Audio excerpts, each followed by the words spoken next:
A província de São Paulo, em 1840, era iluminada por 101 lampiões que usavam como combustível o óleo de peixe.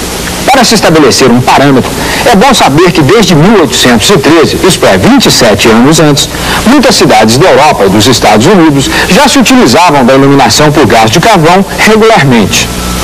Na edição de 10 de março de 1870, o jornal O Diário de São Paulo registrava a presença de um engenheiro inglês em São Paulo, para a escolha de um local onde seria construída a primeira fábrica de gás.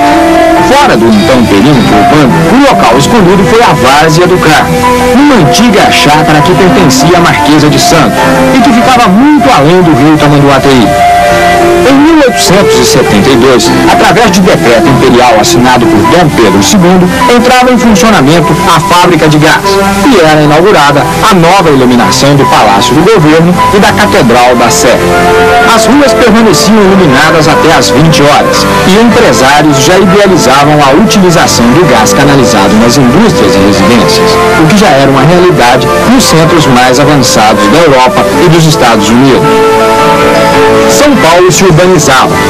Logo, as ruas ostentavam quase 1.500 lampiões que iluminavam as noites de seus 44 mil habitantes.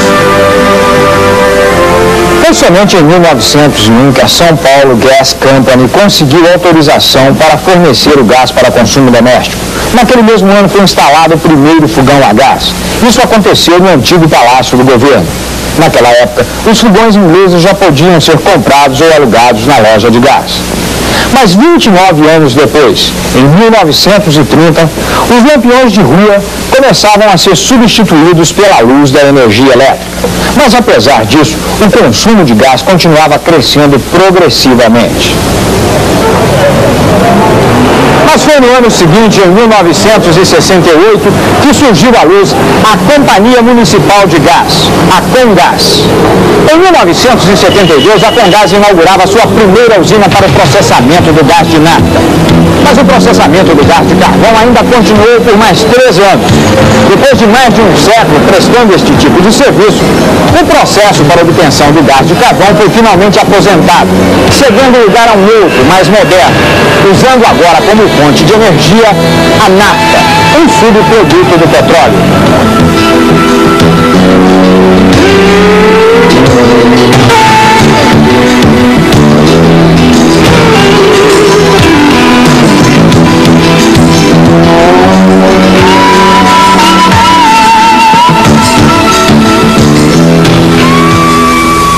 Instalada aqui no bairro da Moca, a usina Massinete Socinelli produz o gás de nafta e o distribui através de dois sistemas diferentes e distintos, um de baixa e outro de alta pressão.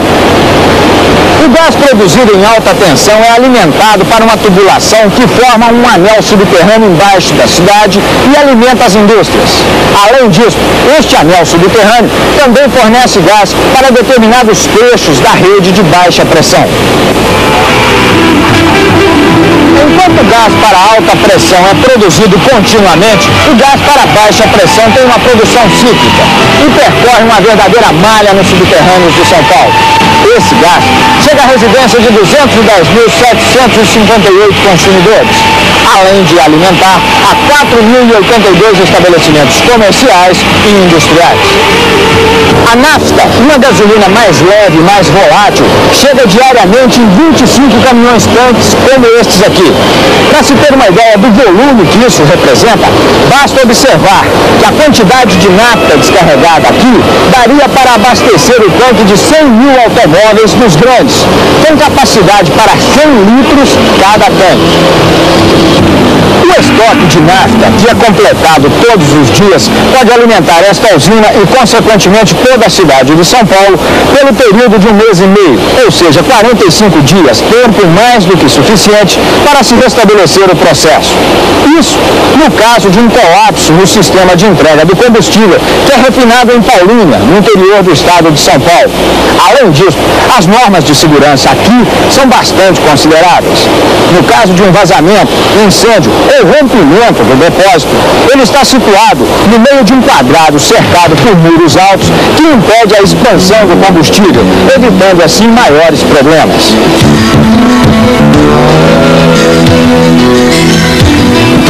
Aqui neste laboratório, tudo é testado minuciosamente num rigoroso controle de qualidade.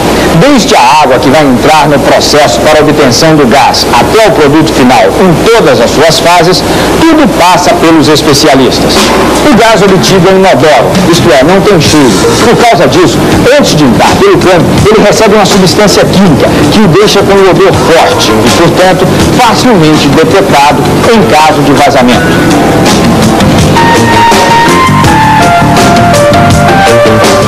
Aqui nesta usina, nenhum equipamento é acionado manualmente.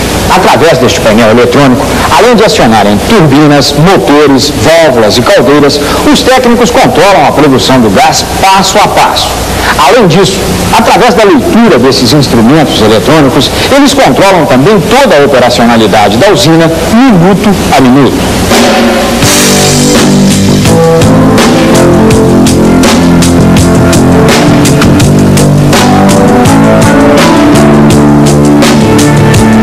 O processo da produção do gás de nafta é simples, porém delicado.